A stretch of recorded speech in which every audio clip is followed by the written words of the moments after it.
bad. I mean, I feel like that is the authentic experience.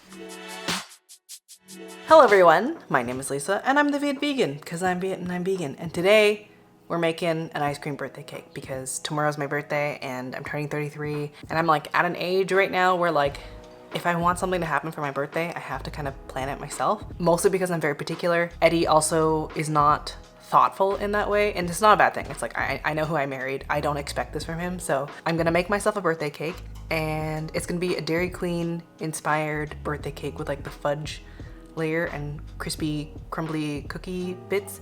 Yeah, so let's give it a try. I'm gonna follow a recipe that's like down below, but like obviously veganize it.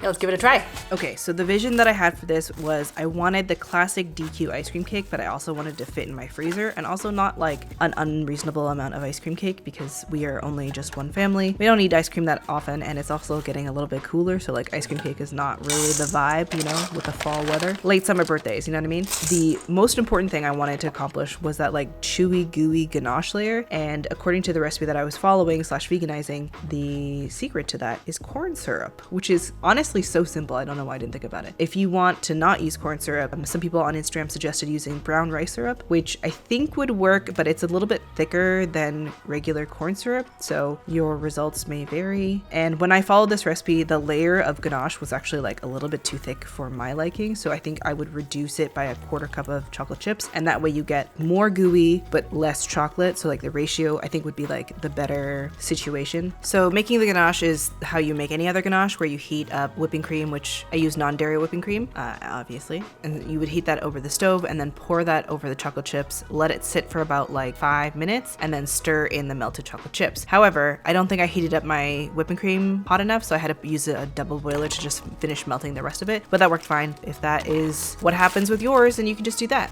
Next, we'll work on the cookie crumble layer. Now in the Dairy Queen version, they have these like specifically like little cookie ball things. It is like my childhood, but I don't know where to find that other than from Dairy Queen themselves. I don't know if they're vegan, so we're just gonna use Oreos.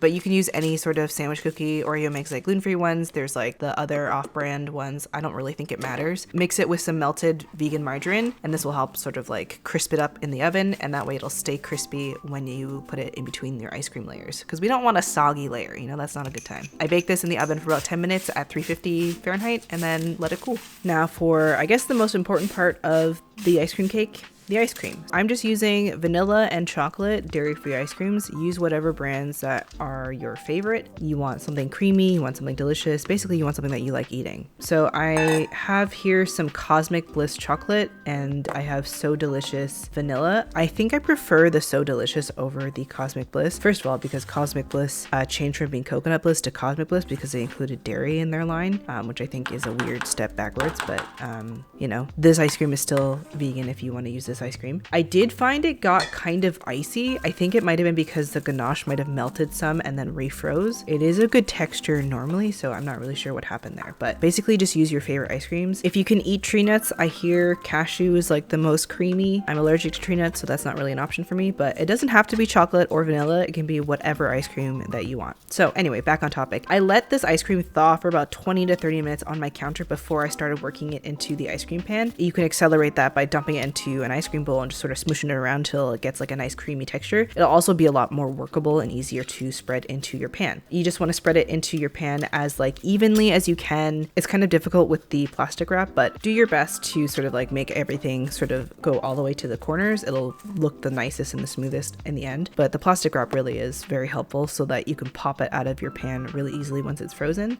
So freeze the chocolate layer for about 30 minutes. You can let the ganache cool while that's happening. Just keep stirring the ganache so it kind of stays sort of, you know, mobile. Also with the DQ cake, I kind of reversed it by accident. I should have put the vanilla layer on the top and then the chocolate layer on the bottom, but it doesn't really matter. If you wanted to have more of like the DQ log cake look, that is kind of closer. Now pop the ganache and cookie layer in the freezer for about 30 minutes and then pull out the final layer of ice cream. I'm using So Delicious vanilla with the coconut base here. Kind of smush up the ice cream to make it easier to work with. Scoop it on top of the cake as your final layer. Now, in retrospect, I probably should have made the cookie crumble underneath the ganache because it would have made it easier to work with here, but I didn't do that. And so I guess it would work fine either way you do it. Overall, I have learned some things about my process of making the chocolate cake. I will note that because this loaf pan is like tapered outwards, I added a little bit of extra vanilla ice cream on top. My normal loaf pan isn't this tapered and it's also more narrow, but this is my mother-in-law's loaf pan. So I think it's not necessary unless you have like a wide one like this, but I just had like an extra third cup of vanilla ice cream from like another pint from my affogato phase. So I just added it anyway, just to get it out of the freezer. And then you put it back in the freezer and let it freeze overnight for about, I want to say like 4 to 8 hours. And then this is what it looks like. I put parchment paper on top just to like keep things from getting into it in the freezer. I don't really know, but in any case, it helped transferring the cake back into the loaf pan. So I highly recommend putting parchment paper on the bottom. But this is the final cake. It was delicious. Everybody who tried it said that it was very reminiscent of the DQ ice cream cake. So I think mission accomplished for me. I had a great time. It was very easy. It took me about 2.5 hours in total during Bean's nap. I mean, this also includes like washing dishes and cleaning up. But yeah, it took me about like 2.5 hours to assemble. And then if I wanted to top it with whipped cream and then add like gel icing on top for the full DQ ice cream cake experience, you could do that. But I didn't feel like doing that because, you know, it was my birthday and I was making my own birthday cake. So that's a lot of effort that I didn't want to do. If you want the full recipe and blog post and all that kind of stuff, again, it is linked down below. It's on thevietvegan.com. And yeah, I hope you try making your own ice cream cake because this was delicious. It cost me in total probably about $25 worth of ingredients. Most of the ingredients I already had in my pantry aside from ice cream. But yeah, the most expensive part is really just the ice cream. It was very easy to do and honestly reduces the amount of plastic used because normally ice cream cake that I see has like that like plastic clamshell. And so this just has the plastic wrap. All in all, would do again. I hope you enjoyed this video. Thank you so much for watching and I hope you have a delicious day.